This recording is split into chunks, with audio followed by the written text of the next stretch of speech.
That won't be going on the podcast. It absolutely will, especially if I'm editing it today since Dre is down. Yeah, you're right. As long as we don't cuss in the first 10 minutes.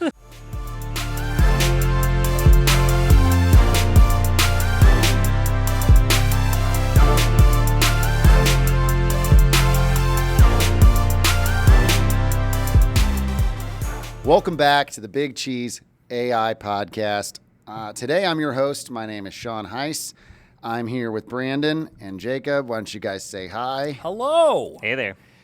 Today we are without our nearest and dearest buddy, Andre. He's out sick today, so we're going to try to do our best.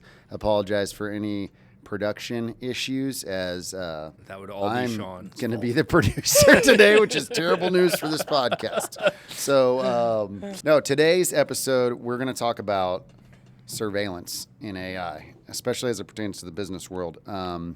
Interesting topic, and it all stems from some really recent things that we're seeing in the news around privacy, surveillance, and some of these tools that are maturing, and they are making it, I would say, different to be an employee in the workforce in some industries.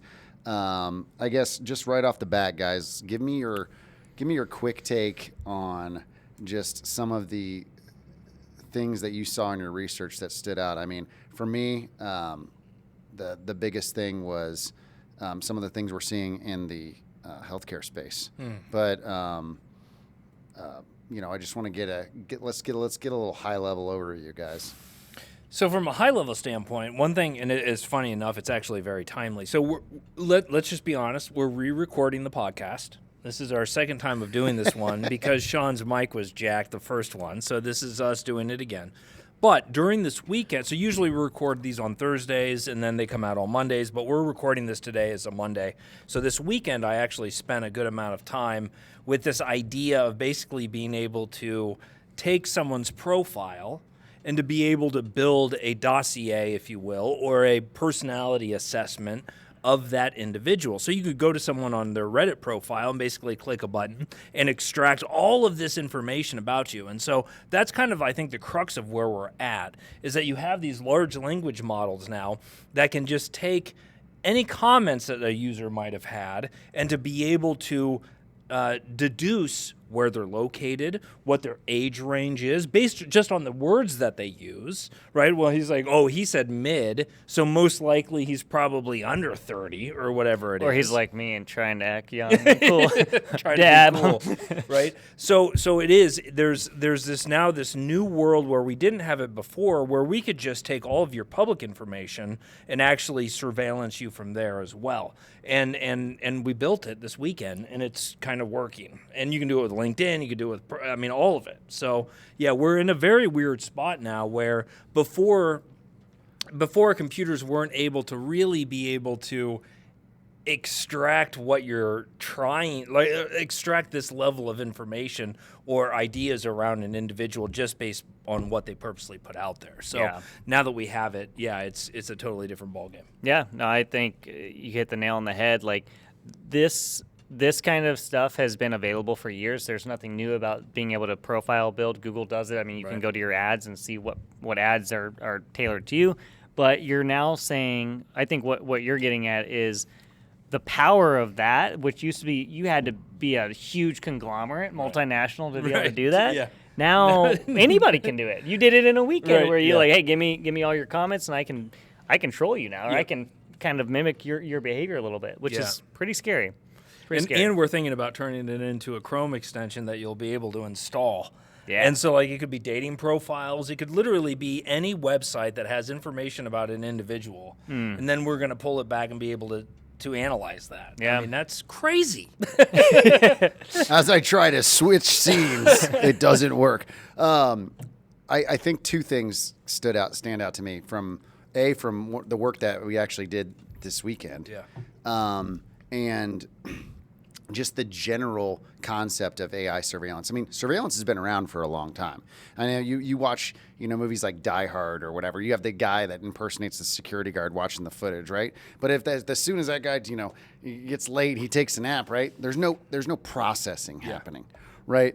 And so surveillance has always been something that you go kind of after the fact, and you analyze it, and you try to figure out what happened when something goes wrong, right? And you look at it now and you go, okay, I'm going to build a profiling tool, right? Well, that data's already been there. It's out there. But now you're putting a tool that can efficiently extract it. The other thing about LLMs, and this is what I try to talk to people about all the time in the office, is like, you can ask the LLM to do whatever you want with that information. You could tell it to act like a chicken and say, pretend you're a chicken, read this book, and then tell me what a chicken would think about it, right? You can give it any context you want, right?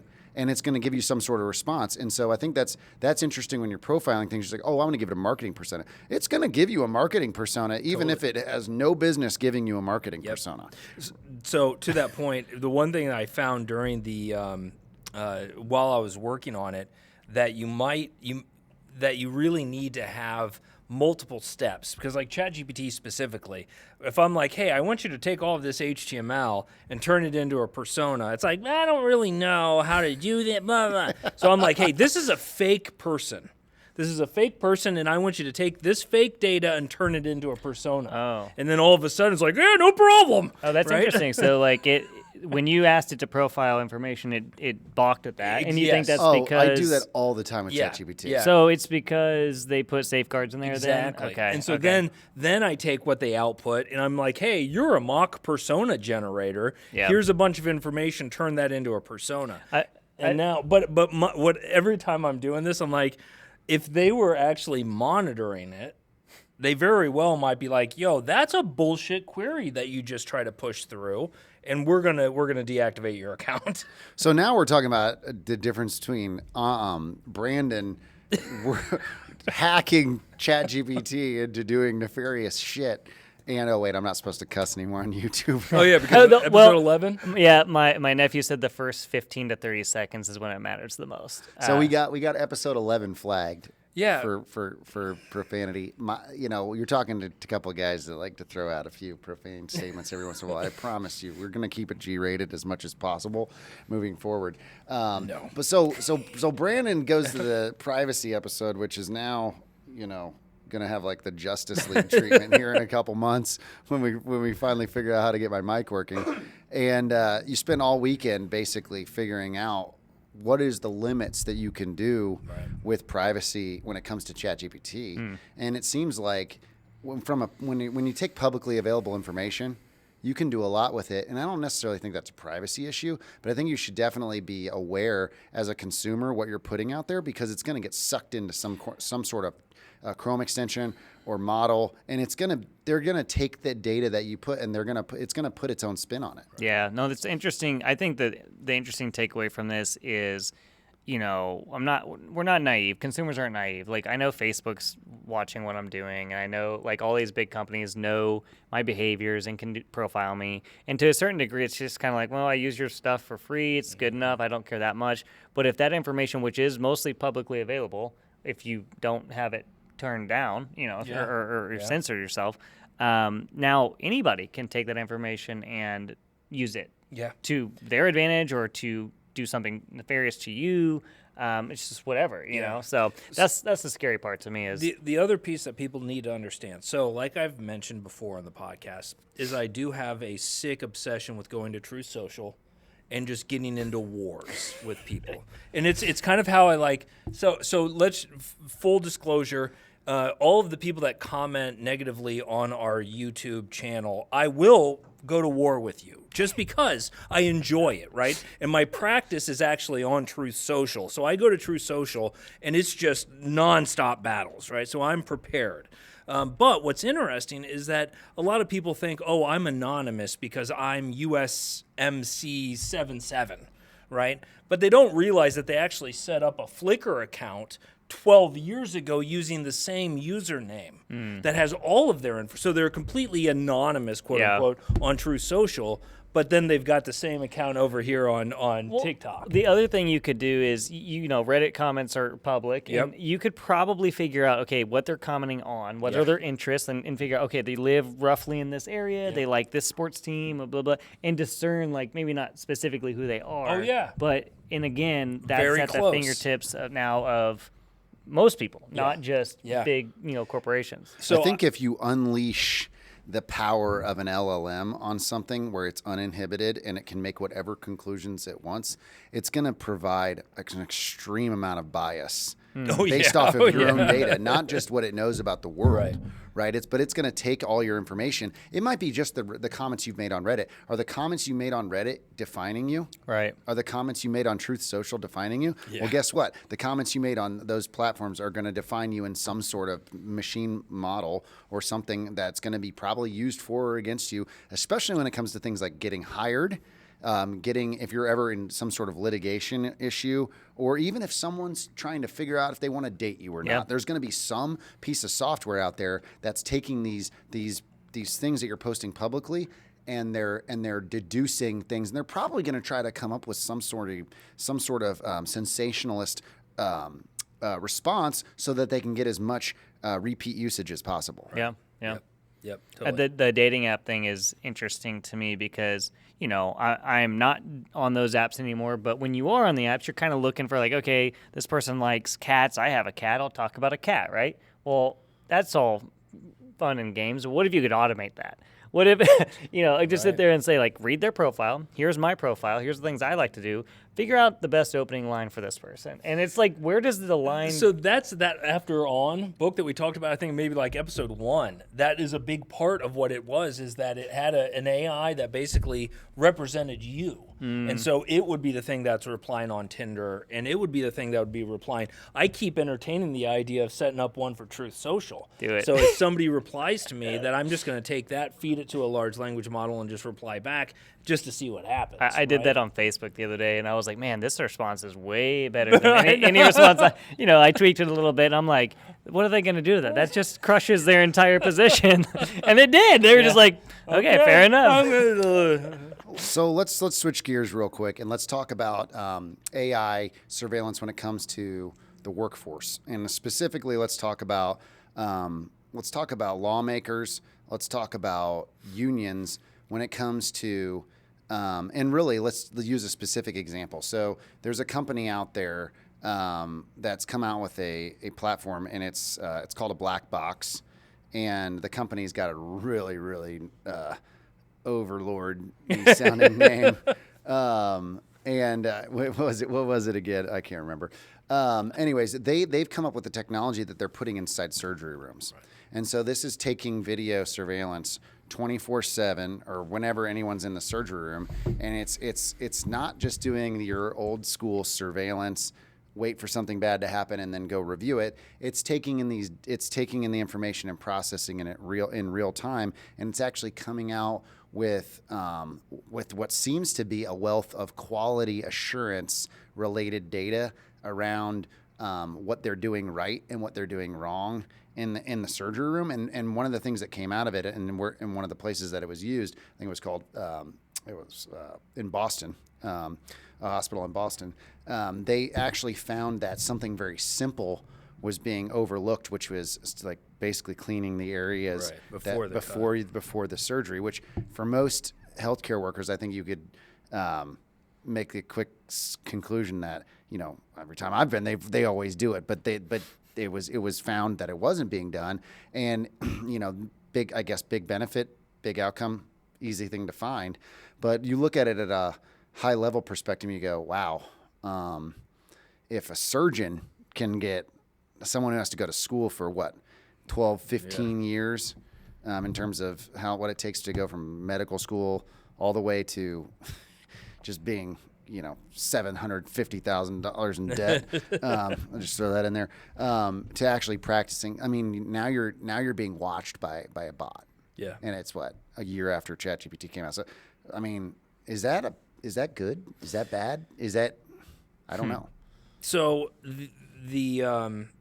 I think where we're at with okay, a couple things with this specific black box. They cartoonify the bodies, right? So you can't see the bodies, and they apparently blur the faces. Okay. So that's kind of their answer for making it in a way that is not scary to the nurses or the doctors who are worried more about malpractice issues and all that. But there's no question that if we're recording a surgery, right, and something goes wrong, that lawyer, the person who got hurt, their lawyer is going to demand that footage. Yeah. Right. That's going to open up a whole different can of worms. They're going to demand the footage, but they're also going to demand the analysis. Right. Yeah. Oh, okay. So- yeah. Do you know what I mean? Yeah. So now you just created a whole new data point. You're right. And okay, if we have great point, if we have machines analyzing, computers analyzing our behavior, humans are not perfect. So is there ever going to be an instance where a doctor throughout their entire career never makes one mistake? Right. And so what? Like if that mistake happens to be, cause harm, and it was totally an innocent, just human error thing, it's just scary to me. Well, I kind of equate it to, I know this is a really weird analogy, but like when we were in high school, we did whatever we wanted.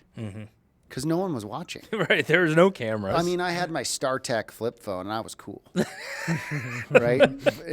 But, like, no, I wasn't cool. But I did have a cool phone.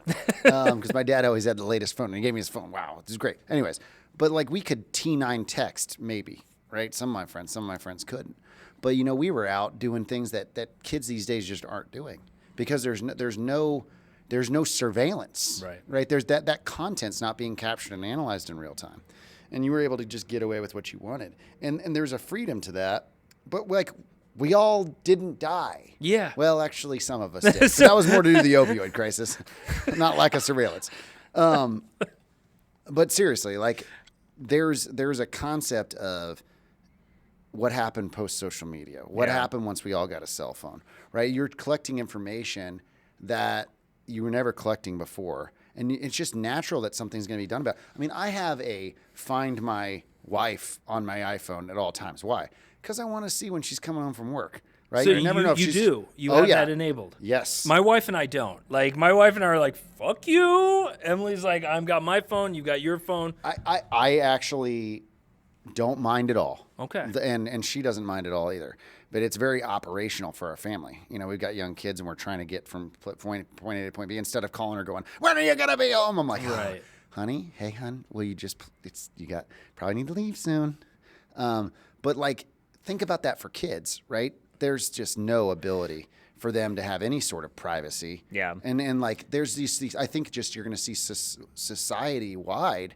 This is my big no-no. This is my big worry with this whole thing is that, are people just going to be in prison? Yeah. Are we just trapped? Well, I think, it's, do the ends justify the means, right? Like, okay, great. You can find out you can find out if a surgery room wasn't scrubbed properly over time and make sure you put in those things in measure or whatever. But bad, now you're constantly being watched. To your point, you're a prisoner of that surveillance. And like, sure, you're not in handcuffs. No one's putting a gun to your head and saying you have to do this. But you know that if you mess up, now that's just another shoulder or someone looking over your shoulder.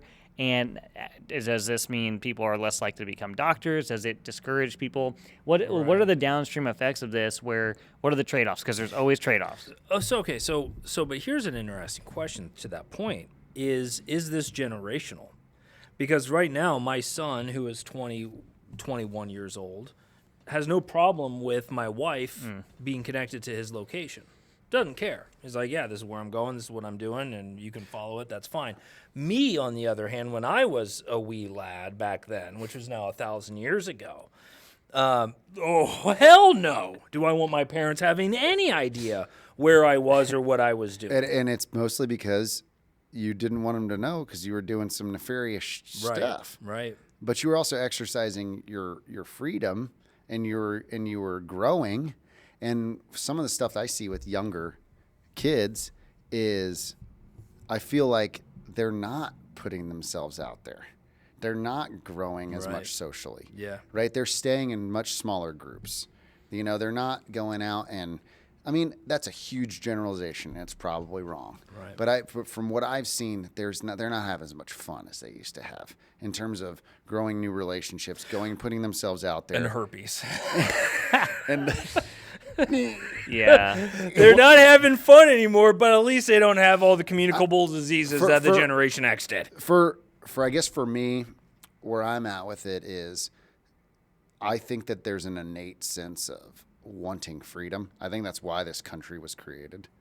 I think people don't want to be told what to do. Yeah. I don't think people want to have people watching them. I'm just not convinced that. So again, I totally understand. Like you and I, we get that, right? Like we totally get it.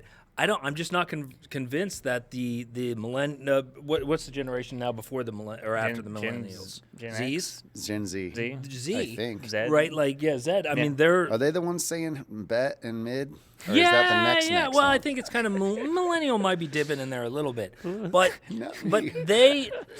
I just don't know. Like Yeah. before, I knew 100%. Yeah. Like nobody wanted that. I agree with that because like there's times when I know Facebook's watching me or whatever, and like I want like Tesla, the whole autopilot thing.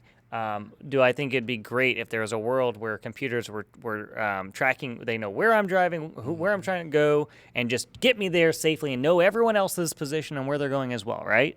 That on the surface sounds really appealing to me because it would save lives. I could take a nap. I could work on, whatever. Maybe you still have to have your hands on the wheel. Right. I don't know. But the point is like, but once you go down that path, this is my fear. Once you go down that path, it seems like it would be really hard to wind that back, right? Yep. And I kind of agree with you on generationally. We have some our parents probably would be like, hell no, that ain't happening. Absolutely. Well, there's also, I think, and I think you overlooked this, has nothing to do with AI or privacy, is I think that parents, I mean, you look at how parenting has changed. You look how I mean, parents are much more involved in their kids' lives than they used to be. Oh yeah. Yeah. Oh yeah. And maybe that's because direct result of technology. Yeah. I don't know, but maybe it's because we knew what we got away with. I mean, the '90s was like the wild west of growing up in this world. I feel like the internet was just here. We were able to. Their parents still didn't have and we were all listening to the Chronic 2000. We were listening to music that was telling us to do things that were crazy. All right, and maybe we're just overcompensating, but I think that there's a natural tendency towards doing that.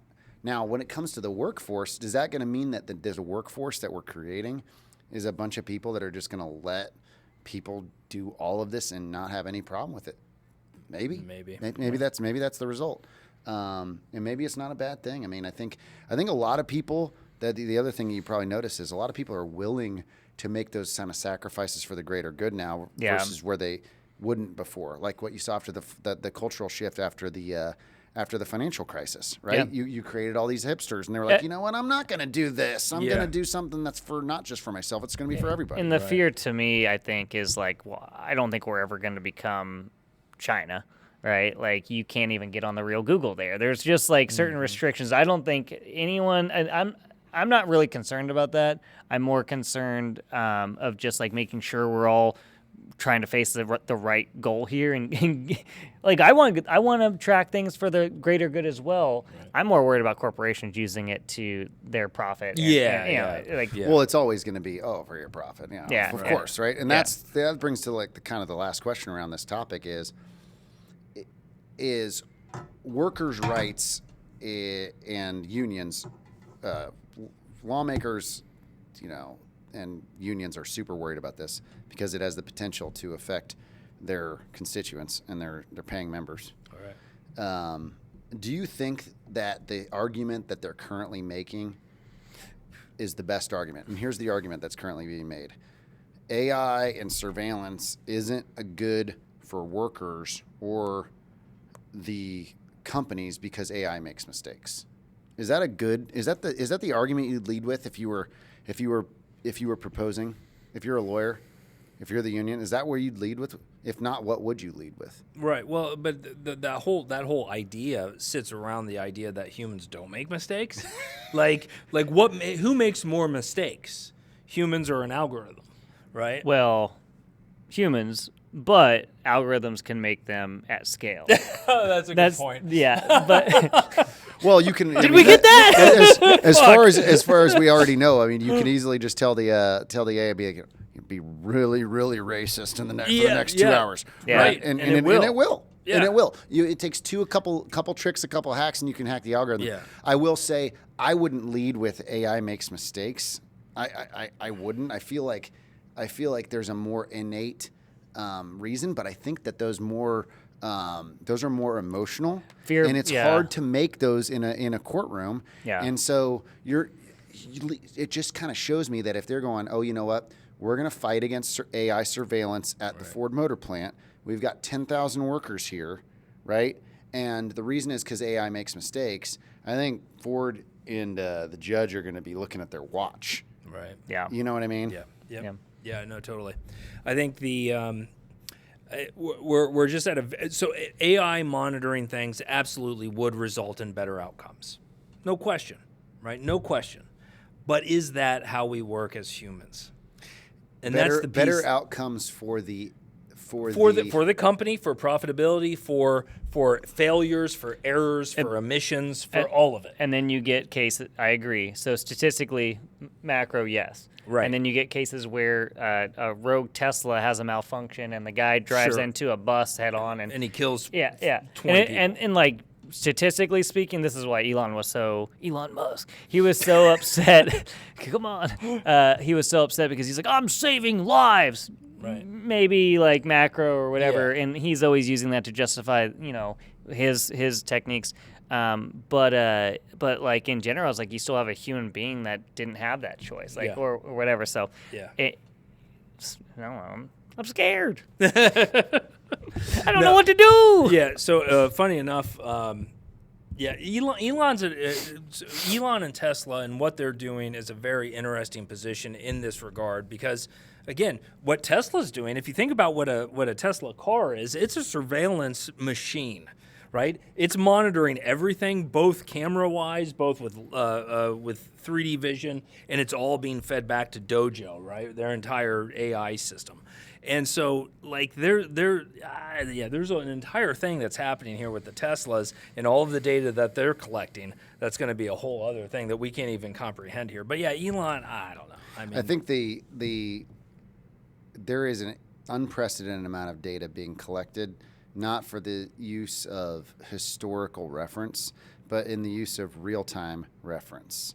That is the biggest shift in what we're seeing when it comes to surveillance-based or really real-time recognition-based AI technologies. Right. And Yeah. that's where you don't even know what the applications of that are. Right now, it's to train cars to drive themselves better. As long as they can figure out that green light's actually pointing this way and this one's pointing this way and quit dinging me because, God dang it, at 75th and Benford, you got a bunch of catty. Just kidding. No, I mean, that pretty much covers it for privacy surveillance. I think if you're out there and you're new to this, you should be more careful. Be more careful than ever about what you're putting out on the internet because it's going to get put away. It's going to get reused. It's going to get. I got kind of a point to wrap that up. Please do a better job than I did. Well, no, that right now, everything that you're putting out on the internet, you might think is private, and it might be private, but 10 years from now, it might not be. Okay, so just realize that anything that you put on the internet, and I say this as an old dude who's been on the internet since it began, that anything you put on the internet behind a login, behind encryption, behind anything, may very well come out. It's just the reality. It very well may come out. And so especially when quantum computers all of a sudden come out and is able to break a bunch of old-ass encryption, and that Flickr, again, Flickr is going back to the Truth Social thing. People aren't thinking about their Flickr account that they set up in 2004, right? That has the same username, that has a bunch of photos of you, that has a bunch of this personal information that you just put out to the world because no one gave a shit back then. Yeah. Now all of a sudden it's out there. So every time that you're putting anything on the internet, be hyper vigilant and think about, even if you think this is the most encrypted, the most secure, the most private thing that you've ever done, if you're putting it out there, someone else might see your butthole. Just keep that in mind. All right. Let's take a quick 5. I got a question for Brandon and Jacob. And for the world, leave your comment below. I've been thinking about the surgeon who's being monitored by AI. The surgeon is out there doing surgeries every single day, right? Mm-hmm. But that surgeon is really smart. They went to Harvard. They went to whatever. They went to a great school. And they're doing surgeries all day based off existing knowledge, existing prognosis, existing data, right? Existing methodologies. And they're just doing it. They're probably good at it, right? But they're doing this repeated process. And I don't know how much innovation takes place inside the second. You know what I mean? Like, oh gosh, we might have to pivot. I'm sure quite a bit. Okay. But if you take away the monotonous from someone like that, someone that's that accomplished, is that where AI is actually helping people save time at that level? They should be doing more research. They could be doing more time to figure out what needs to go into the model next. That's interesting. I would think that the repetitions, the reps, or whatever you know into the gym there is part of the process of becoming an expert. But yeah, once they get to a certain point, like, do they need to sew up the guy? No, probably not. That's not. If you could separate the things that really take learning on the job out of it, and then take the monotonous stuff of like cleaning the thing or whatever. I'm not a doctor, but whatever the hell you could separate. Yeah, I would agree with that. What do you think? I don't know. I don't have any good idea on that thought whatsoever. I mean, apply it to yourself, right? It's like if and maybe this is ultimately what the rub is, right? If you're not doing the work, then you're not getting paid for the work. Right? But if you're not doing the work and you're doing something else that isn't necessarily driving revenue yet, or you know what I mean? Yeah. Like is AI is AI basically going to become a taxpayer, a taxable income entity, essentially? Yeah. Right? Or truly taking the place of that? Or is it really going to allow us to become free to really innovate? That, I think, is the dream, right? Yeah. I think that's what we're at the precipice of this battle. When we're talking about unions and workers' rights and all these things, like, I think the outcome the next couple of years, what needs to happen is we need to be on the right side of this thing, right? Because I totally agree with you. I would love to do more creative stuff and to get better at my job and not have to worry about, writing a frickin' function to do the same thing I've done 10 times, right? That'd be great. Or is that just going to be commoditized and people are going to expect more out of me? I don't know. Yeah, it's, so I have found just even today that AI has really allowed me to be able to deliver 10 times what I could have previously. So, for example, I'm pretty good at a wide range of things. I can do some pretty good design. I can do some pretty good coding. I can do this. I can, write scripts or whatever. But I can now go and basically take this speech that somebody gave, and I can turn that into a educational script to be turned into a video for a video production warehouse in 3 minutes because I just fed it to ChatGPT and I knew what to prompt it. And so, yeah, it's, again, I truly believe that AI, for those who are aware of how their space works. Yeah, we're talking about expert. In this context, in this box, we're talking about people that are experts. Yeah. And so the experts, I think, absolutely can leverage this and make themselves 5-10 times more productive than before. The question really comes, though, in 10, 15, 20 years from now.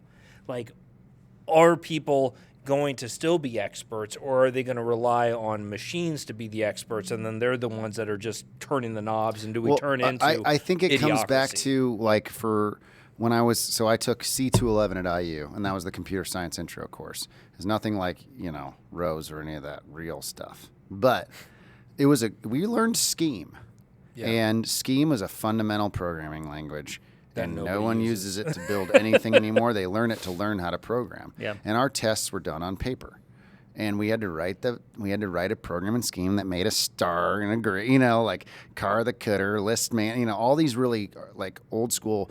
But it like there was something in your brain, right, that when you learned it, it was like, oh my gosh, I truly just learned this, right? I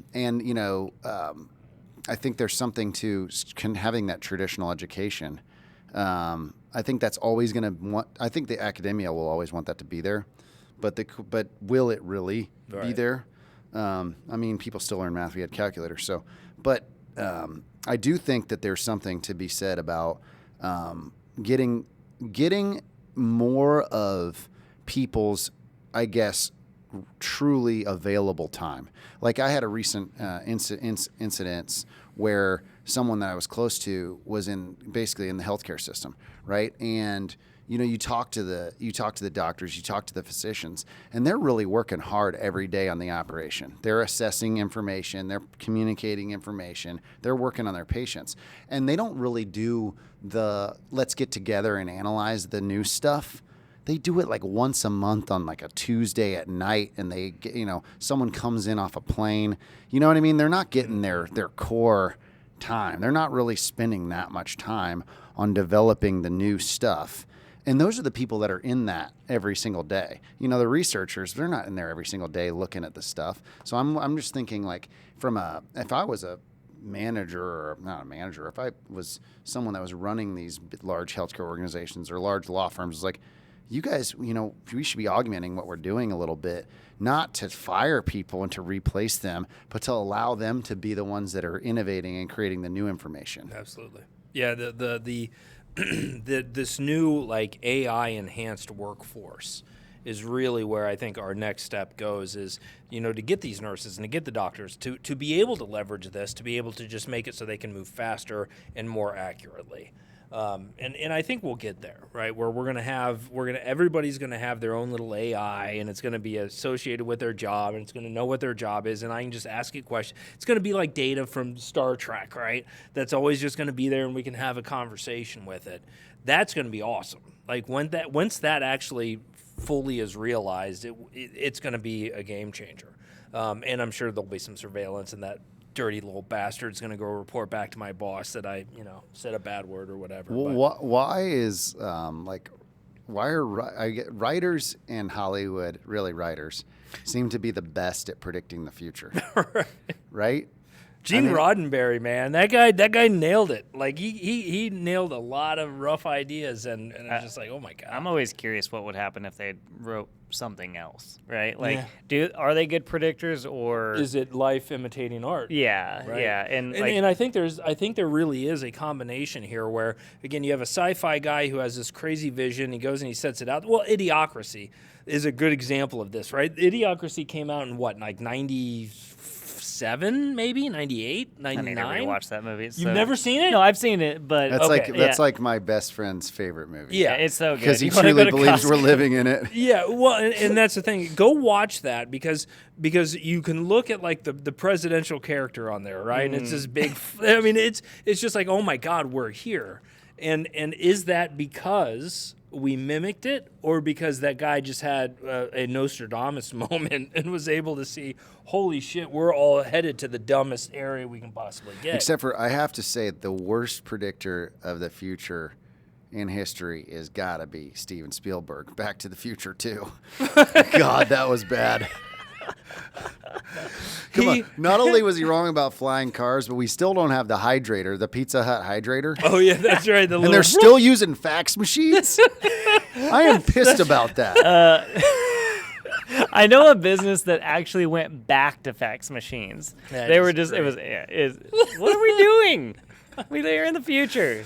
They did get a weird thing almost right. The Cubs won the World Series. Oh, right, that's yeah. And I think that it takes place in 2015. Is that when I think Yeah, and they won right. it in 2016, but they beat Miami, who wasn't a real team at that time. But that's not what happened in the real life. They beat the Indians. But was Simpsons though? Simpsons has Simpsons been pretty good? Simpsons, as far as their predictions, have been pretty much like eerily accurate. And the most notable one is Trump, escalator, the escalator, and Trump. Now again, would it surprise me that Trump was like, "We're doing the escalator because we're gonna just full circle this thing with what Simpsons did"? That wouldn't surprise me in the least. Yeah. I have no idea what you guys are talking about. Everybody who does, there you go. That's for you. All right. I think there's more. Minority Report still want that to come true, and that because I want to use a computer that way. But maybe the Vision Pro. Your arms are going to get too tired. Yeah, that's the only problem with that. This whole thing, he does this user experience for 8 hours a day. Good luck. Well, the new Apple VR, didn't they say? And they were doing a demo. They were doing a demo of it. I was like, I don't know how close I am to my mic. They were doing a demo of it, and the guy was like really using his hands, and someone came out and was like, you don't have to do that actually, because it's more about eye contact and like. Yeah, well, so like you can literally, so you probably, if you can't see my hands, basically when with the Apple Vision Pro, all you have to do is kind of just do this and bloop bloop. And just double tap your fingers. So you don't need to be like this whole animated thing. Because again, keeping your arms up for a long period of time is a horrible user experience. Okay, everyone would just be jacked. Just by the way, huge at this lats. moment,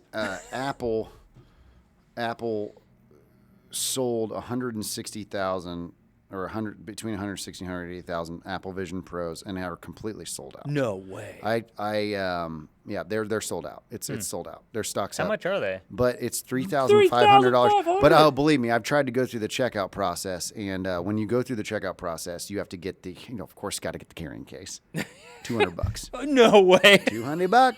$200. Such classic. You got to get the carrying case for the battery pack that you're going to put on your hip. Your colostomy bag, battery pack. I mean, I can't even imagine what that's going to be like. But no, it's sold out, and I'm still looking for. I mean, 180,000 units isn't a lot.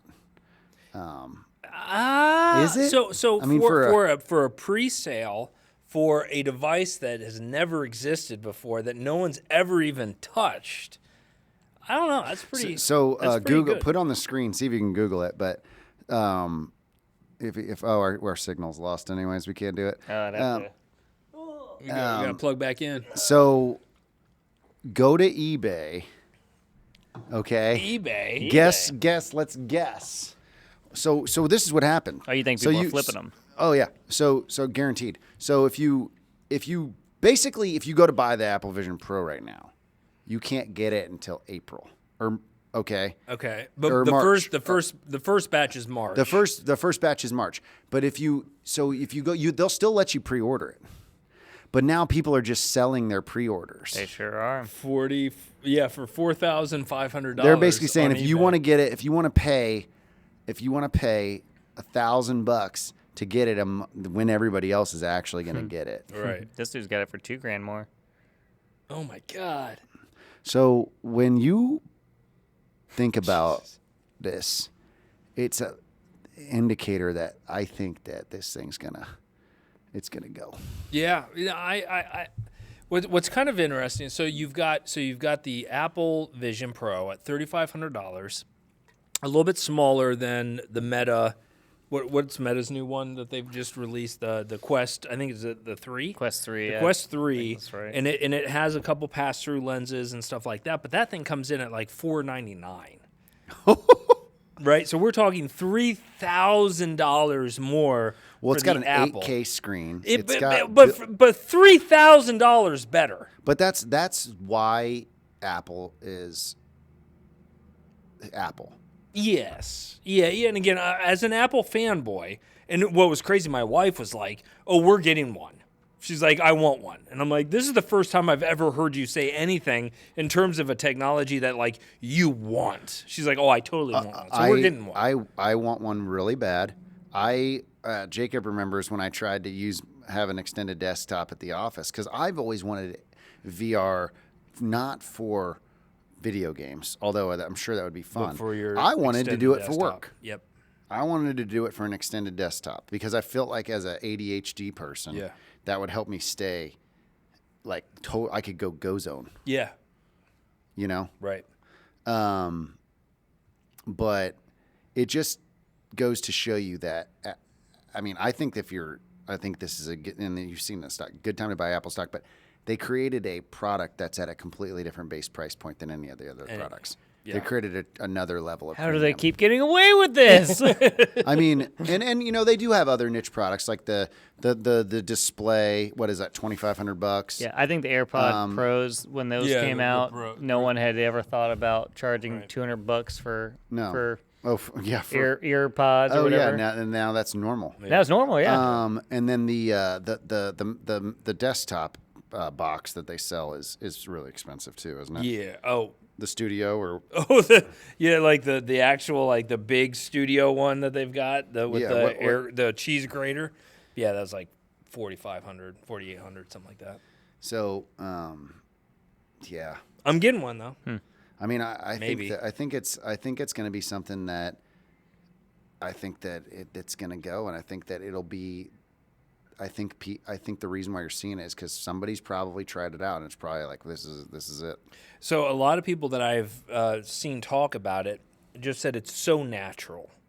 It's like you just put it on and you just know how to interact with it, versus like all the other ones like the X-Real glasses. They're like $200, $300. You can buy them on Amazon. They give you a big screen and all that. They're starting to incorporate some of like the touch, but before you had to use your phone, and you actually used your phone like as this like lightsaber, and then you would hover over things and you have to wait for it for a second, and then it would highlight and click and all that. It seems like Apple's really good at that user experience, and they're able to go, oh yeah, well if we just do this and this, and so you put them on, you just sit down and you're like, oh yeah, click. Blah, blah, blah, this is what going back to the rabbit thing is the reason why Apple, like, you can't say, oh, we're just going to do this and then we're just going to compete with Apple, because Apple's, first of all, right on your heels anyways. 2 years after you come up with any sort of innovation, they're gonna copy. I mean, they're gonna copy it, and they're gonna do it 10 times better. But even their core stuff, like, they're so light years ahead.